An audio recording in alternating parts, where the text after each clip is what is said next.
오늘 저와 여러분들이 함께 나눌 하나님의 말씀은 창세기 1장에 있는 말씀을 같이 보도록 하겠습니다. 창세기 1장 24절부터 30절 말씀까지를 같이 보겠습니다. 창세기 1장 24절로 30절 말씀을 교독하는 방법으로 읽겠습니다. 하나님이 이르시되 땅은 생물을 그 종류대로 내되 가축과 기는 것과 땅의 짐승을 종류대로 나라 하시니 그대로 되니라.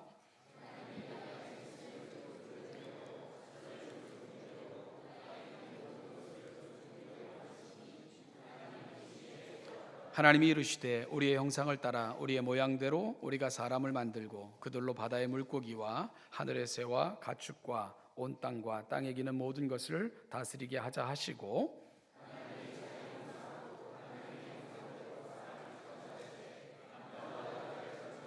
하나님이 그들에게 복을 주시며 하나님이 그들에게 이르시되 생육하고 번성하여 땅에 충만하라. 땅을 정복하라. 바다의 물고기와 하늘의 새와 땅에 움직이는 모든 생물을 다스리라 하시니라.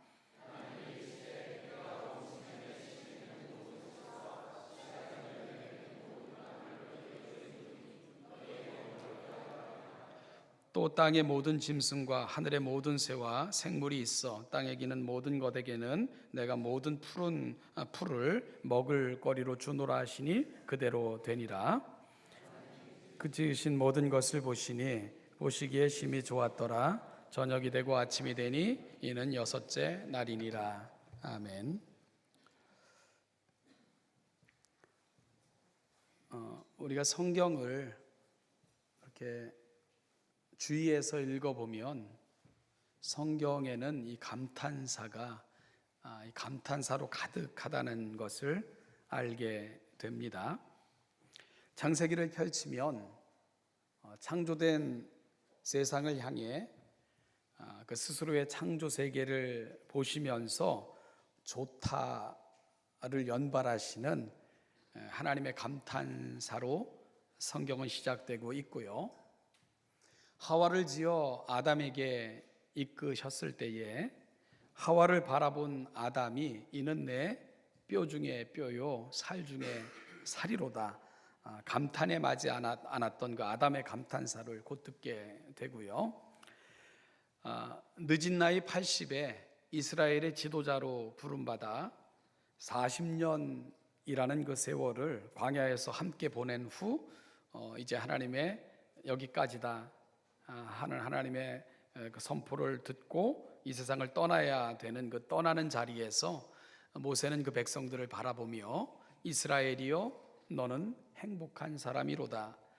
여호와의 구원을 너같이 얻은 백성이 누구냐? 그는 너를 돕는 방패시요 내 영광의 칼이시로다. 내 대적이 내게 복종하리니 내가 그들의 높은 곳을 밟으리로다 라고 외쳤던 모세의 감탄사가 또 들려지고 있고요. 그리고 무엇보다도 예수님이 이 땅에 오심을 바라본 천사들의 감탄사가 있죠. 지극히 높은 곳에서는 하나님께 영광이요 땅에서는 기뻐하심을 입은 사람들 중에 평화로다 외쳤던 감탄사를 또 우리가 들을 수 있습니다. 성부 성자 성령 하나님께서 하나가 되셔서 이루셨던 그 놀라운 구속의 은혜를 묵상한 후 사도 바울이 연발했던 감탄사가 뭡니까? 찬송하리로다, 찬송하리로다, 찬송하리로다. 끊임없이 터져나오는 그 입의 찬송과 감탄사를 들을 수 있었습니다. 그리고 이 모든 성경의 문을 닫는 요한계시록에서 지금까지 보았고 또 장차 이루실 일들을 보고 들은 요한이 외쳤던 감탄사가 뭡니까? 아멘, 주 예수여 어서 오시옵소서 하면서 그 주님을 향한 간절한 열망을 감탄사로 고백하고 있는 것을 우리가 보게 되며 성경은 하나님의 감탄사로 시작하여 그 하나님의 일을 바라보는 우리의 감탄사로 끝나는 책이 바로 성경이구나 하는 것을 보게 되는 겁니다. 여러분, 성경은 이렇듯이요 참 부족하고 때론 미련하기도 하고 연약하여 쉽게 넘어지기도 하고, 그리고 하나님의 신실하심에 반해 너무 신실하지 못하는 우리들, 그럼에도 불구하고 언제나 우리를 신실하게 대하시고 한결같은 사랑으로 보호하시고 오래 참으시며 그 말씀하신 바를 사랑으로 완성해 내고야 마시는 그 하나님을 향한 감격의 외침이고 감탄사의 연속인 것, 그것이 바로 성경이구나 하고 우리가 알게 된다는 것입니다. 저는 5월 가정의 달을 맞아 바로 이 성경에서 만날 수 있는 감탄사들을 여러분과 함께 좀 묵상해 보고자 합니다. 이를 통해서 가정의 달 그 귀한 의미들을 우리가 한 번 다시 묵상해 보면서 하나님이 우리를 향해 갖고 계신 기대와 소망들을 점검받는 시간이 되기를 간절히 소망합니다. 오늘 우리가 함께 읽은 본문, 여러분 아주 익숙한 본문이죠. 하나님께서 창조하신 그 놀라운 창조의 여섯째 날, 즉 마지막 날에 해당하는 부분을 저와 여러분들이 함께 읽었습니다. 하나님께서는 5일간 창조하신 그 창조 세계 중에 지구의 땅을 채우시는 작업을 하시는 장면을 오늘 본문이 소개하고 있는 것입니다. 말씀대로 땅은 생물을 그 종류대로 내었고요, 가축과 기는 것과 땅의 짐승을 종류대로 내라 명하심에 그대로 되어 땅들이 채워지는 장면을 우리가 본문을 통해서 볼 수 있게 됩니다. 따라서 땅에는 온갖 종류의 동식물들로 가득 차게 되었습니다. 비로소 하늘과 땅, 바다에서 서식하는 모든 것들이 그 종류대로 창조되어 하나님의 창조 공간을 채우게 된 것입니다. 여러분이 이 모든 것을 바라보시던 하나님의 반응이 뭐였죠? 보시기에 좋았더라. 하나님은 하나님의 창조 세계가 그분의 말씀대로 지어지는 것을 바라보시면서는 보시기에 좋았다고 감탄사를 연발하셨습니다. 이제 하나님께서는 한 가지 마지막 창조를 하시고자 하십니다. 어찌 보면 지금까지의 창조는 이제 하실 바로 그 창조물을 향한, 그리고 창조물을 위한 것이었음을 우리가 성경의 구조를 통해서 확인할 수 있게 되는데요. 여러분, 하나님께서 최종적으로 하시고자 하는 그 마지막 창조가 뭡니까? 바로 사람을 지으시려고 하시는 것입니다. 하나님께서는 말씀으로 명하심에 존재케 하셨던 지금까지의 창조 방식과는 다르게 당신의 모양과 형상을 따라 땅의 흙으로 친히 그 형상을 빚으시고, 그리고 그 코에 생기를 불어 넣으심으로 살아있는 생명이 되게 하셨습니다. 이렇게 하나님께서는 특별하신 방법으로, 특별하신 존재로, 하나님의 친밀함의 존재로 인간을 지으신 것입니다. 그렇게 남자와 여자를 지으셨습니다. 그리고 그들을 에덴 동산으로 이끄셔서 그곳에 머물게 하셨습니다. 이로써 하나님이 계획하셨던 창조가 완성된 것입니다. 하나님께서는 이 모든 것을 흐뭇하게 바라보셨습니다. 그리고는 감격에 겨워서 이렇게 말씀하셨습니다. 성경은 이렇게 표현하고 있습니다. 하나님이 지으신 모든 것을 보시니 보시기에 어땠다고요? 심히 좋았더라. 심히 좋았더라. 이 심이라는 이 히브리어가 메오드라는 단어인데요, 하나님의 창조 기사를 전할 때 하나님은 좋았다, 좋았다를 연발하시지만 이 메오드라는 단어는 오직 본문 창세기 1장 31절 이 부분에만 등장하는 단어입니다. 이 메오드라는 히브리어는 매우, 대단히, 우리나라는 말로는 심히 이렇게 이제 번역을 했는데요, 기쁨과 감격을 최상으로 표현하는 그런 형용사가 메오드라는 단어입니다. 따라서 메오드는, 심의는 최상의 가치와 사실 앞에 붙이는 감탄사인 셈이지요. 여러분, 여기서 우리가 이 창조의 사건, 사실들을 종합적으로 살펴봄을 통해서 우리가 확인할 수 있는 게 뭘까요? 여러분, 뭘 확인할 수 있습니까? 우리가 오늘은 좀 옆 사람에게 좀 이렇게 축복했으면 좋겠습니다. 제가 준비하시고요, 제가 옆 사람 축복해 달라고 하면 제가 지시하시는, 알려드리는 대로 옆 사람을 좀 축복했으면 좋겠습니다. 옆 사람에게 당신은 하나님의 최고의 감탄사입니다, 이렇게 한번 좀 말씀해 주시죠. 옆 사람에게 좀 말씀을 해 주시죠.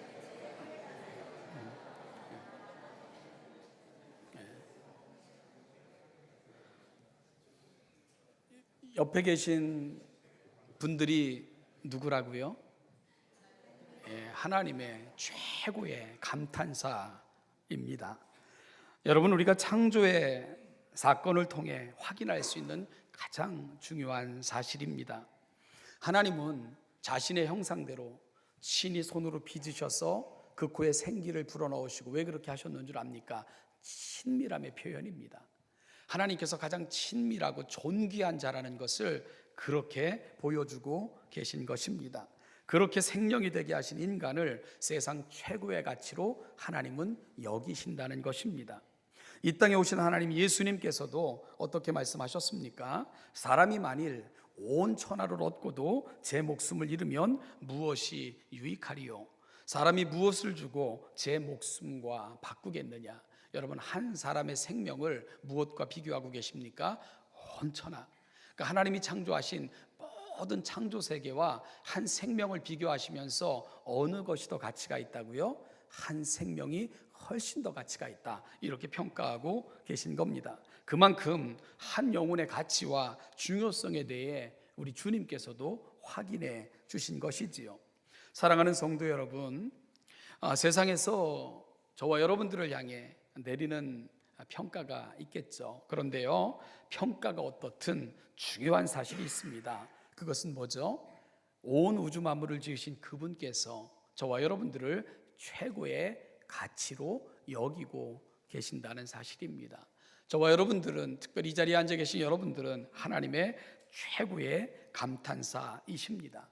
오늘 이 아침 이 부분을 확인하고 돌아가시는 복된 자리가 되기를 간절히 축원합니다. 세상이 여러분을 향해 그 누군가 여러분을 향해 환호하지 않아도 하나님은 우리를 지으시고 환호하시며 그 마음에 심히 기뻐하시며 우리를 향한 거룩한 하나님의 그 마음을 고백하신 분, 온 우주 만물을 지으신 창조주 하나님, 바로 그분 앞에 여러분들은 최고의 감탄사임을 기억하시길 바라고요. 우리가 함께 살아가는 그 누군가도 하나님 앞에 온 우주 만물과도 비교할 수 없는 하나님의 최고의 감탄사임을 기억하시면서 존귀함으로 다가가시는 복된 한 주간 되시기를 간절히 축복합니다. 여러분, 둘째로요, 창조의 사실을 통해 확인할 수 있는 것은 가정은 창조의 완성이라는 사실입니다. 가정은 창조의 완성입니다. 하나님께서 인간을 창조하시고 주신 명령이 있습니다. 28절 말씀인데요, 잘 아시죠? 한번 다시 읽어보겠습니다. 28절입니다. 시작. 하나님이 그들에게 복을 주시며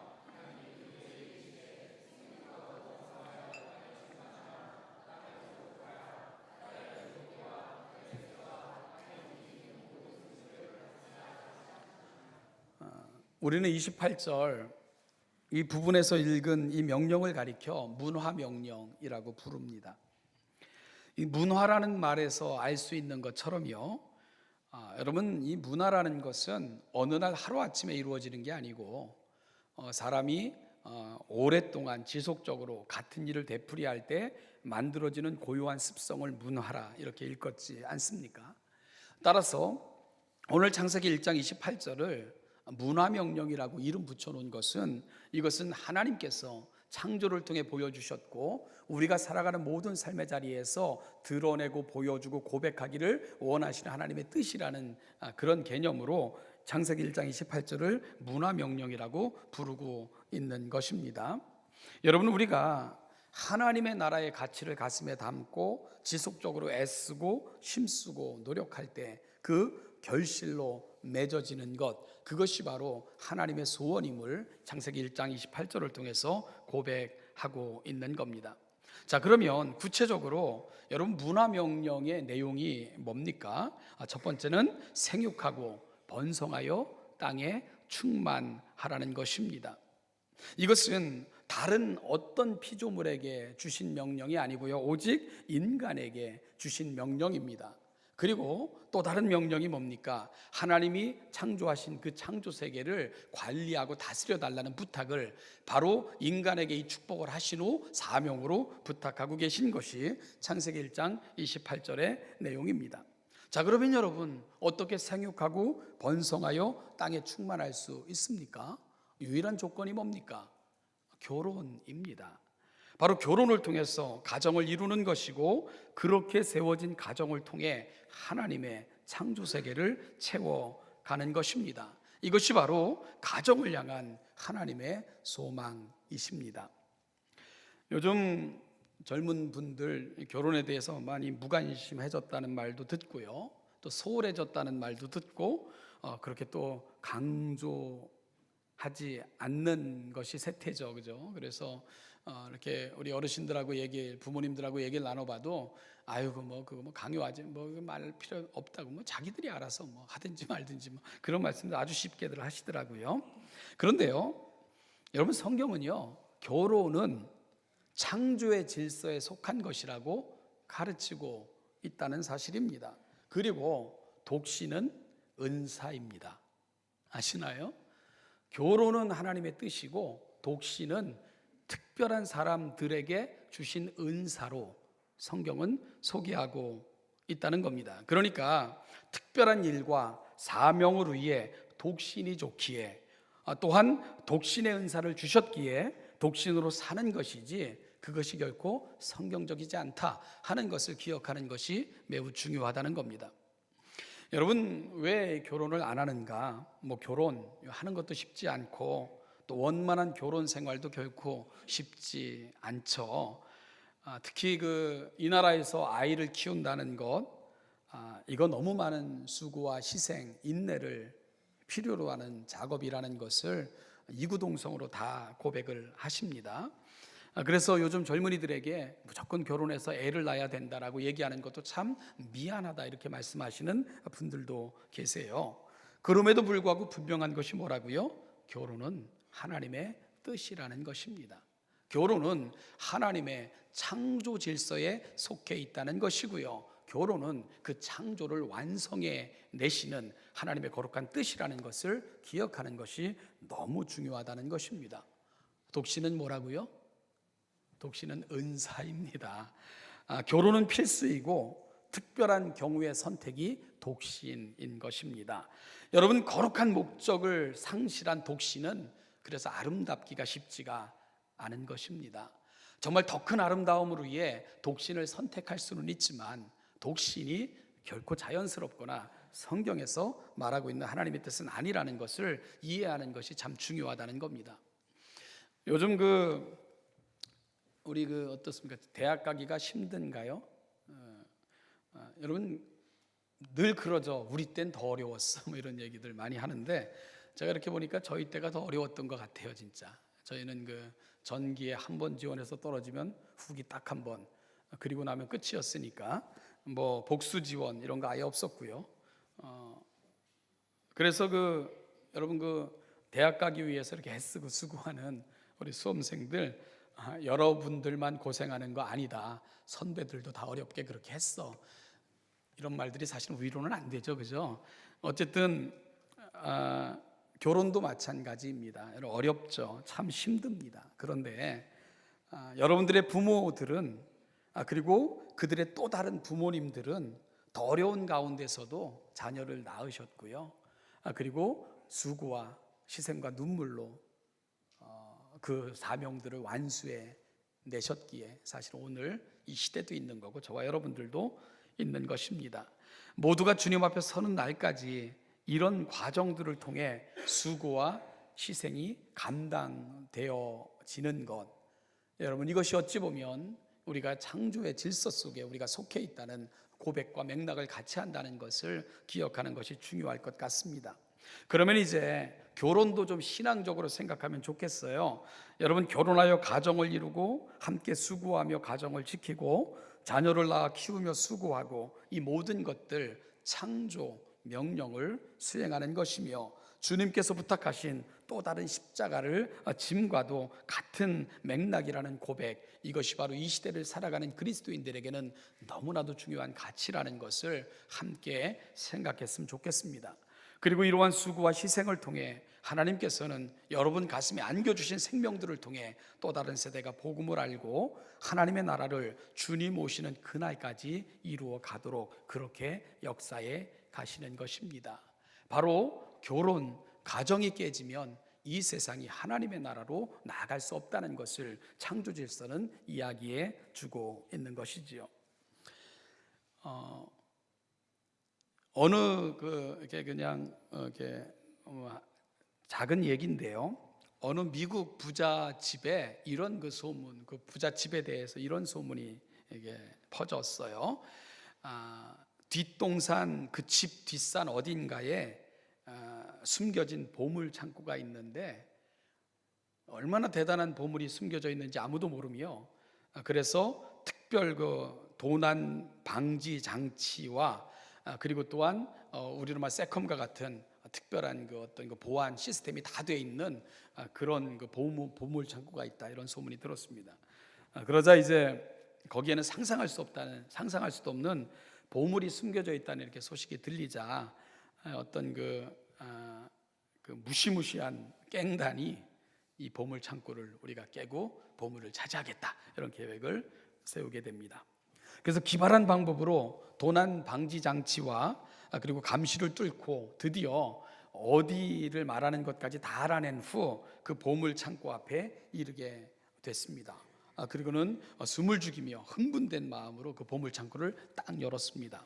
그런데 어이가 없었어요. 왜냐하면 그 보물 창고를 딱 열어보니까 그 속에는 아주 허름한 자전거 한 대가 이렇게 보관되어져 있었던 거예요. 얼마나 황당합니까? 그래서 그 보물 창고를 열기 위해서 그냥 온갖 방법 동원하고 연구하고 감시 시스템 뚫고 거기까지 간 건데, 너무 화가 나가지고 적반하장식으로 그 억만장자에게 전화를 걸어가지고 뭐라고 얘기했냐면, 아니 당신 미친 거 아니냐고, 도대체 그 고물 자전거가 뭘 보물이라고 말이야, 그런 소문이 나게 해가지고 우리로 하여금 이 미친 짓을 하게 했냐고 그러면서 막 따졌어요. 그랬더니 그 억만장자가 너토로숨을 지으면서 그렇게 따지는 깽단에게 이런 말을 했답니다. 어느 날 우리 가족이 모여서 회의를 했어.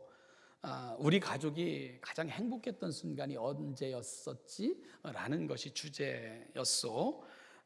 지금은 호화 유람선을 타고 해외를 여행할 수도 있고, 우리 가족은 고급 레스토랑에서 원하기만 하면 언제든지 식사할 만큼의 돈도 있어. 우리가 큰 수고 안 해도 말만 하면 와서 모든 일들을 다 해주는 하인들도 우리가 부릴 만큼 여유도 있어. 그런데 이 모든 것들이 결코 우리를 행복하게 만들어주는 것은 아니었어. 그래서 애들한테 물었어. 언제가 가장 행복했나? 그럴 때 엄마 아빠 손잡고 주말 오후면 자전거를 타며 타다가 넘어지면 깔깔대고 웃기도 하고, 달려와서 깨진 무릎 어루만지면서 호흡 불어주기도 하고 근심 어린 표정으로 봐주기도 했던 그때가 우리 가족에게 있어서 가장 행복한 때라는 것이 공통된 가족의 생각이었어.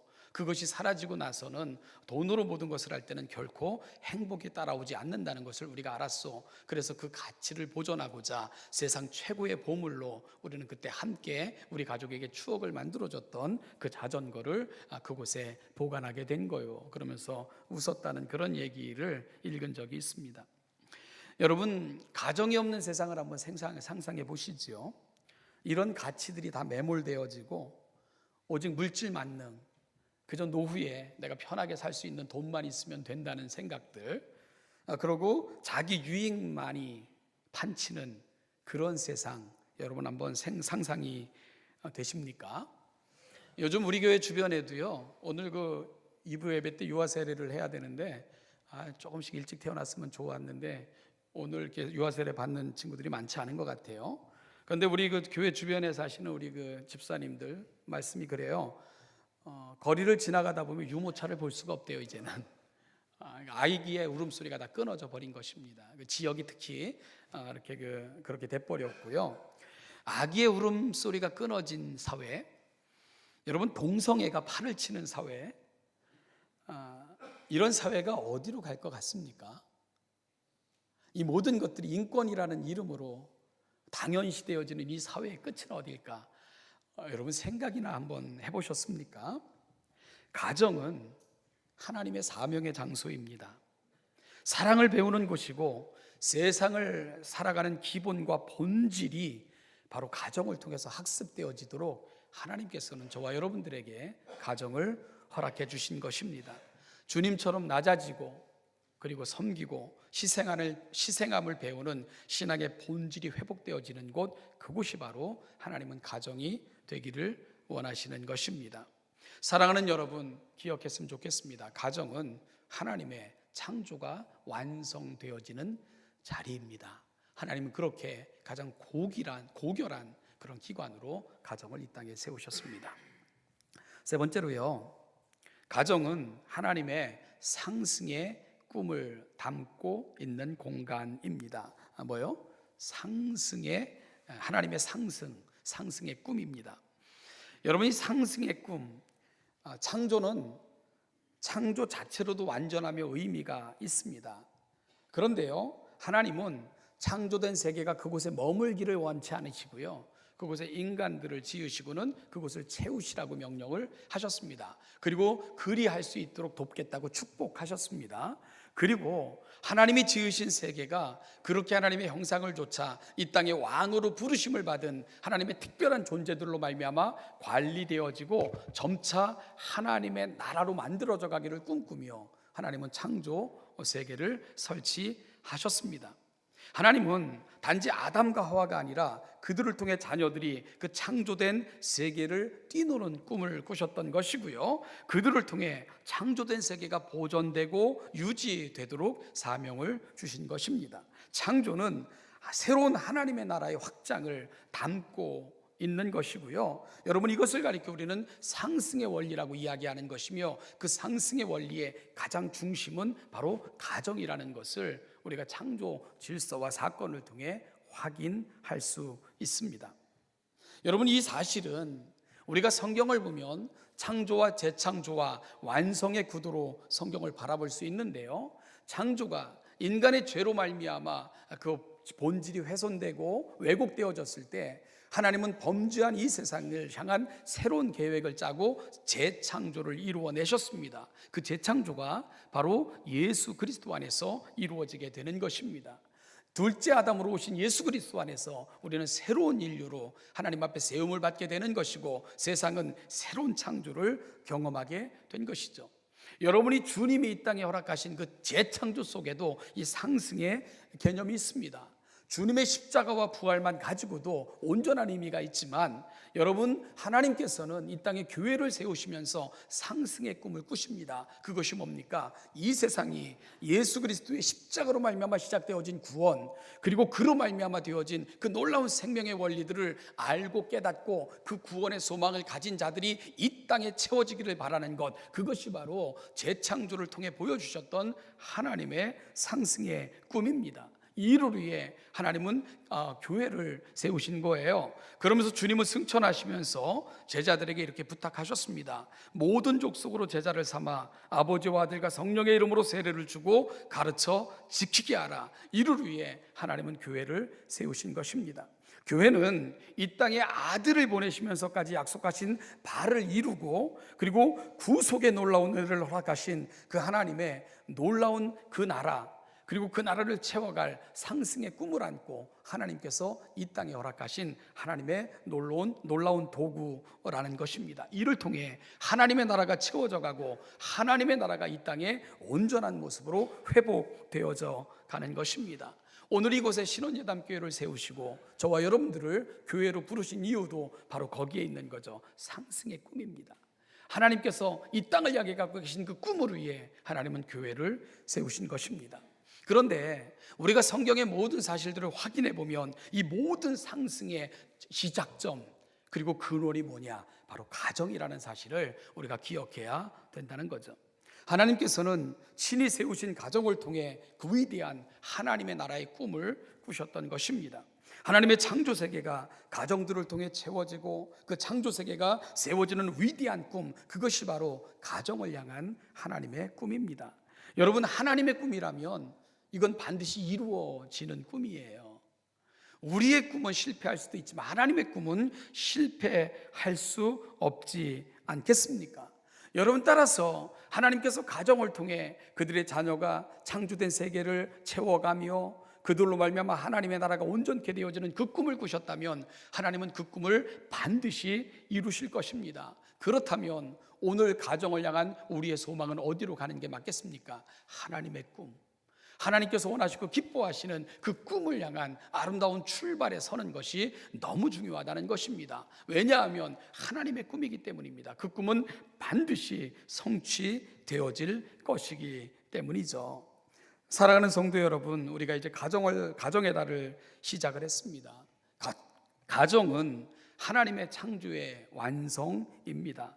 가정은 또한 또 다른 하나님의 꿈이 시작되는 상승의 지점이기도 합니다. 그리고 무엇보다 가정은 서로가 하나님 앞에서 가장 소중한 존재라는 고백을 공유하고 배우고, 이를 통해서 우리가 살아가는 삶의 자리에서 또 다른 고백을 들려주는 그 모든 것이 학습되어지도록 하나님 특별히 섭리하신 기관이기도 합니다.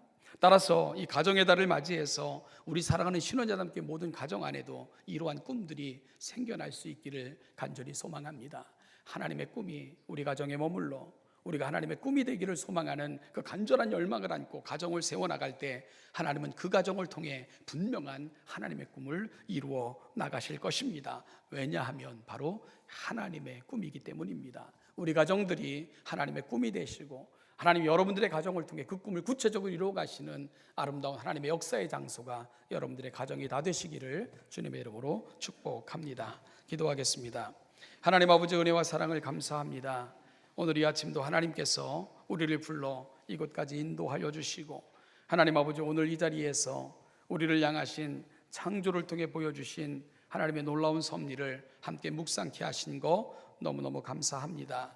하나님 아버지, 우리를 향한, 우리 가정을 향한, 그리고 이 세대를 향한 하나님의 꿈이 우리 가정 속에 있음을 우리가 다시 한번 확인하는 가운데 하나님 앞에 아름답고 합당하게 세워져 가기를 소망하고 갈망하며 그를 이루어갈 수 있는 아름다운 주의 모든 백성들 되도록 은혜 위에 은혜를 더하여 주시옵소서. 감사드리며 예수님의 이름으로 기도하옵나이다. 아멘. 찬송하겠습니다.